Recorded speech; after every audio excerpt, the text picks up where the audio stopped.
అగ్నాస్త్రం అని కషాయం తయారు చేసుకుంటాం అన్నమాట. ఇది చిన్న పురుగులు అనమాట. ఏదైనా సరే కాయతొలుసు కానీ ఆకుముడత కానీ రసం పీల్చే పురుగు కానీ అలాగా మనకు వస్తుంటుంది. దానికోసమని బ్రహ్మాస్త్రం వాడతామండి. ఇది ద్రవజీవామృతం అండి.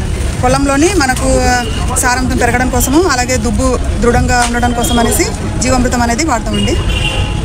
ఎటువంటి వర్షం పడినా తుఫాను వచ్చినా సరే ఇది దృఢంగా ఉంటుంది అనమాట. ఈ ద్రవజీవామృతం 15 రోజులకు ఒకసారి పొలానికి స్ప్రే చేస్తాము. దానివలన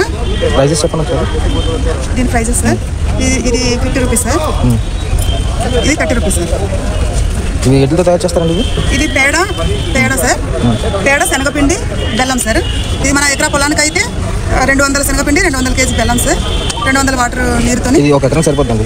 ఇది ఎకరానికి సరిపోదు సార్, మనం డ్రమ్లో తయారు చేసుకుంటాము. శాంపిల్ పెట్టాము. ఇది అయితే అమ్మడానికి ఇది సార్.